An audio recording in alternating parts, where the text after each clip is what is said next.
Ikalawa, accountability. Dapat panugutin ang lahat ng mapatutunayang sangkot sa korupsyon na yan.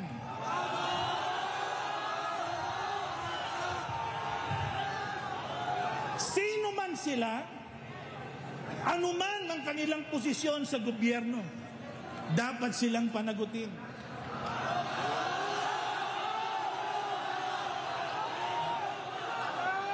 Dapat pong ibalik ang mga ninakaw nila sa kabangbayan.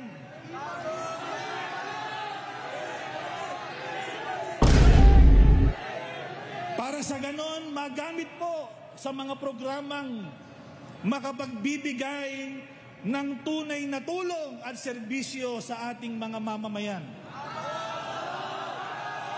Ikatlo, justice. Dapat po isagawa ang mga hakbang ayon sa mga batas ng ating bansa. Hindi dapat hayaang malihis ang hustisya para mapagtakpan lang ang sinuman. Lalo na ang utak at mastermind ng korupsyon.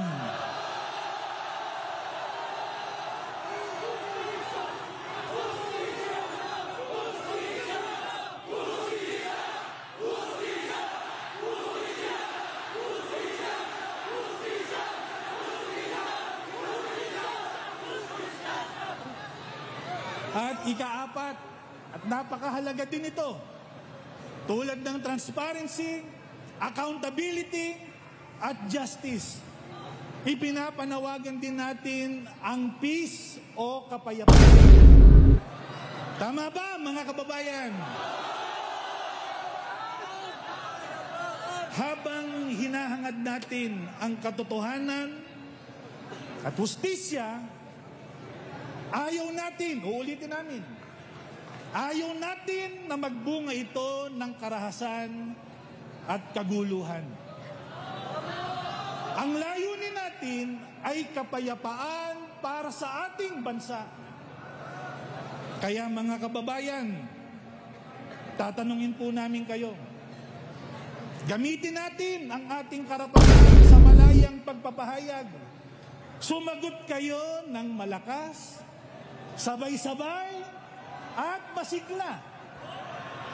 Ang mga masamang gawa dapat itago o dapat ilantad? Ilantad! Ilantad! Ilantad! Ilantad!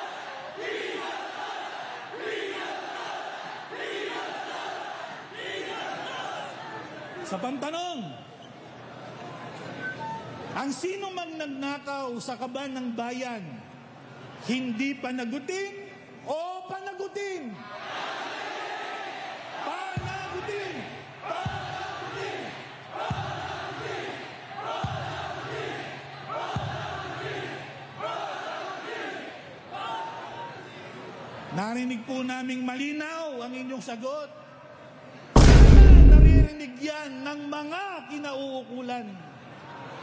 Kaya tama lang po, nasama-sama nating ipanawagan ang ukol sa transparency at accountability. At nananawagan din tayo na yung mga hakbang na gagawin ay dapat na makatarungan at sang-ayon sa ating saligang batas. Hindi tayo sang-ayon sa anumang solusyon na labag sa konstitusyon. Sang-ayon ba tayo doon, mga kapatid? Hindi tayo sang-ayon sa revolusyon. Hindi tayo sang-ayon sa revolutionary government. Hindi tayo sang-ayon sa coup d'etat. Hindi tayo sang-ayon sa snap election. Hindi tayo sang-ayon sa paglalagay ng civilian military junta. Basta yung hakbang magbubunga ng karahasan at kaguluhan, hindi tayo sang-ayon dyan. Ang gusto natin, lahat ng solusyon lahat ng hakbang dapat sumunod sa paraang legal at payapa.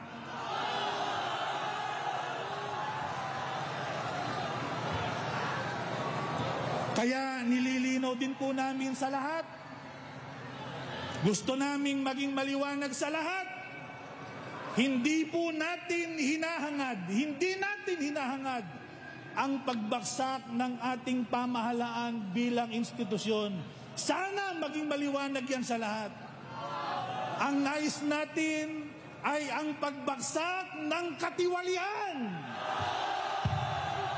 Ang nais natin ay ang pagtataguyod ng isang pamahalaang tapat at makamamamayan. Yung masasamang pinuno, yung mga tiwaling opisyal, yan ang dapat alisin.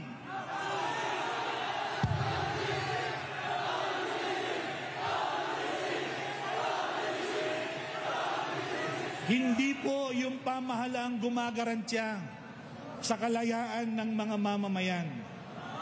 Kaya mga kababayan, malinaw ang ating pinaninindigan. Hindi tayo laban sa maayos na pamahalaan. Tayo po ay laban sa katiwalian. Hindi tayo naninira sa sino man. Tayo po ay nananawagan lamang. Hindi tayo naghahasik ng kaguluhan. Tayo po ay nananawagan ng katarungan at ng kapayapaan. Hanggat hindi po natutunton, hanggat hindi napapanagot yung mga mastermind sa korupsyon, itutuloy natin ang ating pagmamatsyag at mga pananawagan sa mapayapang mga paraan.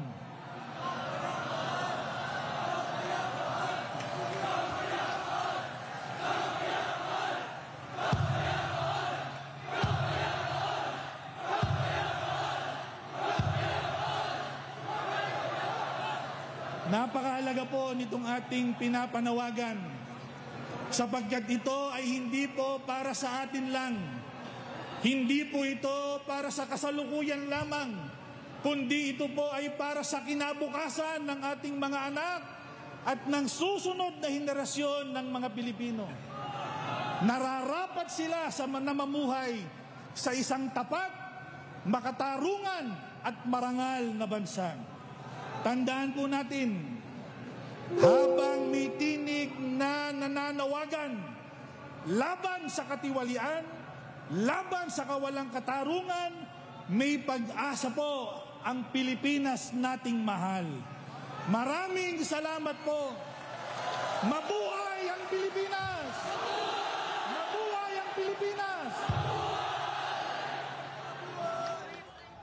Halata kayo. Ano nga sila? Ano nga? Hanggang sa dulo, iparinig natin sa kanila. Ano yun?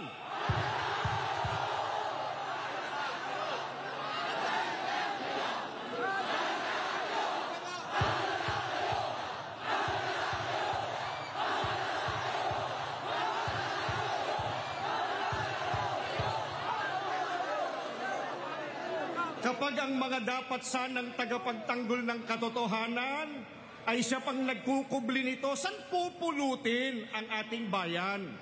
Mga kababayan, payag po ba kayo na itago sa atin ang imbestigasyon at pakawalan ng mga tunay na mastermind ng korupsyon? Payag ba kayo?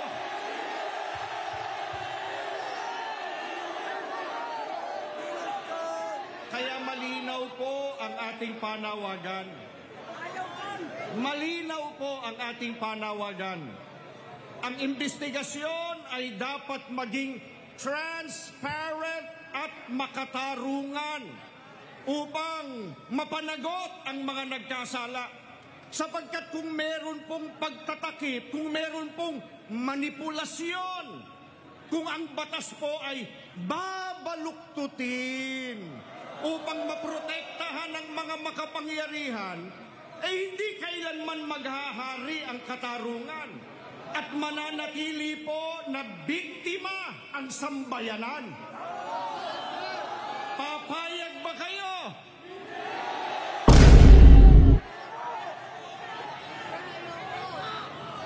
Isipin po ninyo, isipin po nating lahat, papaano natin paniniwalaan ang mga konklusyon at resulta ng investigasyon kung sila-sila lang ang nagtatanungan?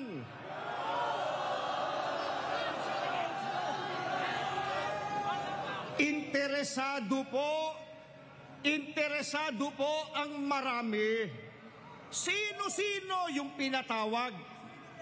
Sino-sino yung itinuro nilang sangkot o may pakana sa nakawan sa pondo ng bayan?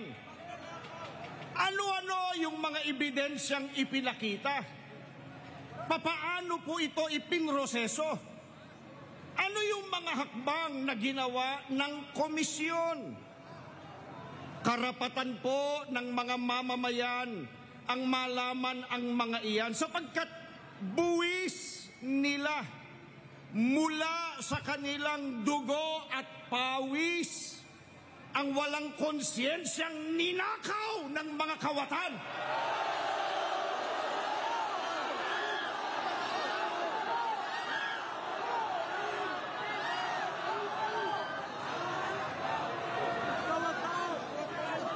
Napanood po natin kanina yung video nung mga ilang buwan ng binabaha.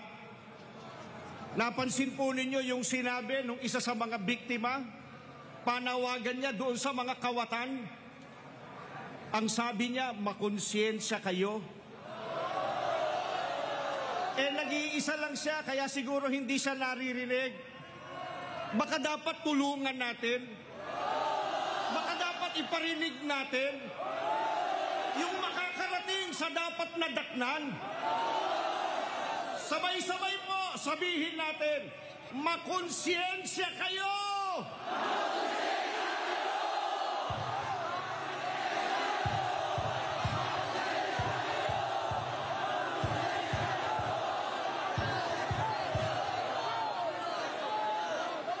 Mga kababayan, magbibigay po tayo ng halimbawa.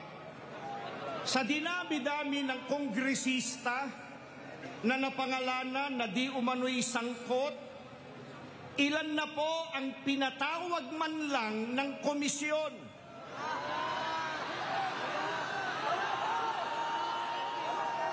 Ilan na ba sa kanila ang inirekomendang kasuhan? Bakit tila kakaunti lang sa kanila ang nasa listahan ng pinakakasuhan? Paano po yung mga hindi man lang ipinatawag? Ibig mo bang sabihin, ligtas na po sila nang hindi man lang iniimbestigahan? Ang tanong po ng marami, ano po ang basihan bakit sila ay tila inililigtas na sa mga kaso? Karapatan po nating malaman ang mga sagot sa mga iyan. Kaya gusto po natin na buksan sa publiko ang investigasyon. Transparency! Transparency! Transparency!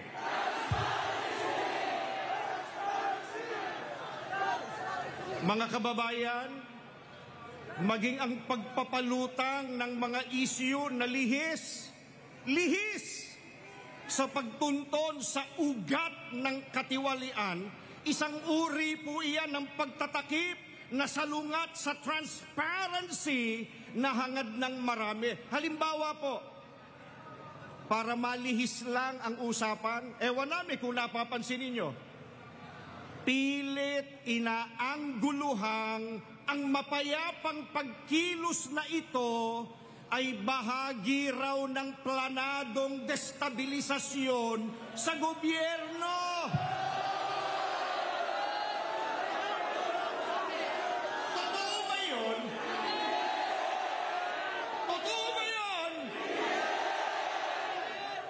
mulat sapul at hanggang ngayon po, hayagan tayong nakikipag-ugnayan sa lokal at nasyonal na pamahalaan tungo sa maayos na koordinasyon para sa peace and order. Mahigpit din na ibinilin sa mga kapatid na panatilihin ang kaayusan. Alam niyo po yan. Maging sa leksyon sa pagsamba na itinuro sa buong iglesia, ibinilin pa nga sa atin, ipanalangin, ipagpanata, maging mapayapa ang pagkilos nating ito. Hindi po ba totoo yan, mga kapatid?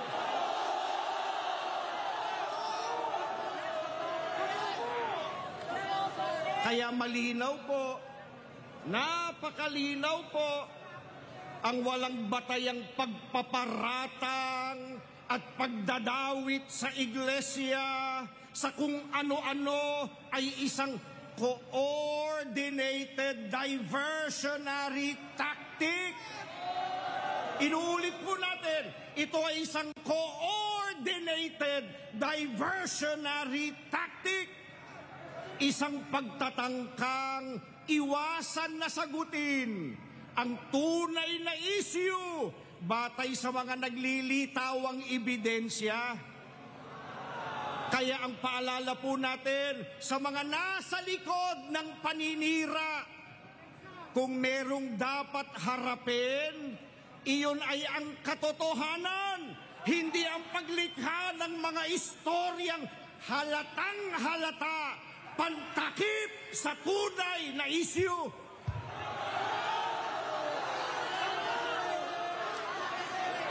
Mga kapatid, isipin po natin sandali at sana naririnig tayo nung dapat makarinig nito. Tayo na nga ang ninakawan, tayo pa ang inaakusahang nagdi-destabilize. Tatanungin po namin kayo, tayo ba ang nagnakaw? Tayo ba ang nagnakaw? Tayo ba ang nagnakaw? Hindi nga tayo ang nagnakaw. Tayo ay ano? Tayo ang ninakawan. Pagkatapos tayo pa, nung magreklamo tayo, tayo pa ang inaakusahan. Payag kayo?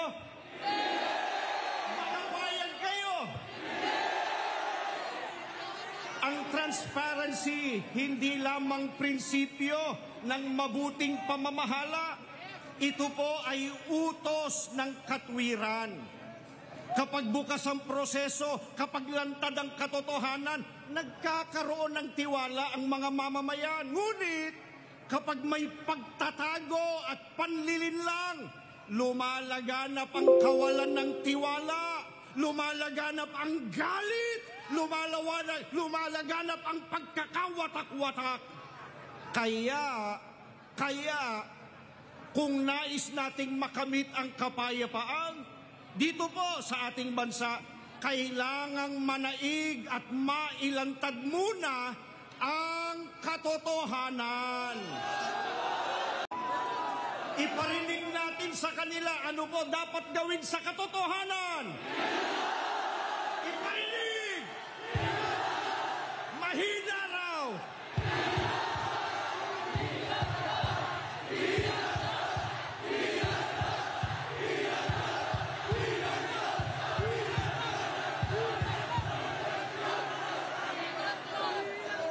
Gaano ba kahalaga ang transparency sa kinabukasan ng ating bayan?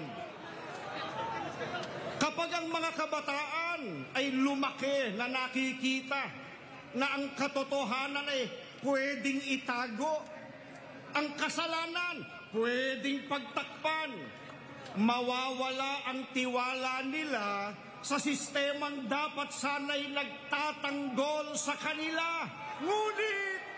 Ngunit, kung makikita nila na ang katotohanan ay pinangangalagaan bayan at ang tama pinaninindiganan, tutubo po sa kanilang puso ang pagtitiwala at pagmamahal sa bayan. Mahal ba natin ang ating mga kabataan? Mahal ba natin ang ating bayan? Ilantad ang katotohanan.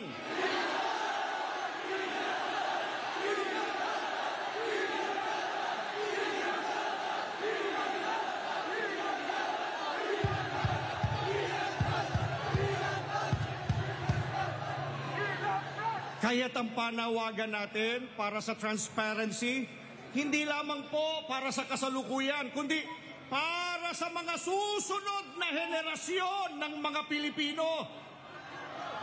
Gaano naman kasama kung payagan natin na matakpan ang katotohanan? Sa tuwing nananahimik po tayo sa pagtatakip sa katotohanan, nagiging kasabwat tayo sa kasamaan. Kapag payag tayo na mamayani ang pagtatakipan at ang kasinungalingan, ano po katumbas niyan? Pinapayagan natin na patuloy na abusuhin ng mga kawatan ang ating bayan. Sino po tinatawagan natin ng pansin? Mga kawatan!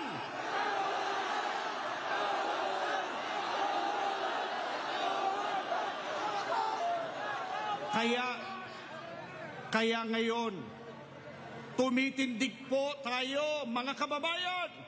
Ipinaglalaban natin ang karapatan ng bawat Pilipino na malaman ang totoo. Dahil sa liwanag ng katotohanan, doon lamang muling mabubuo ang tiwala ng mamamayan sa pamahalaan. Kaya, habang isinisigaw natin ang ating mga panawagan, kasabay po nito ang ating mga kahilingan. Nawa, mamulat ang mga puso ng mga nasa pamahalaan. Sana matauhan ang mga nagtatakip ng kasamaan. Sana magising ang bawat Pilipino sa tungkuling magbantay at manindigan.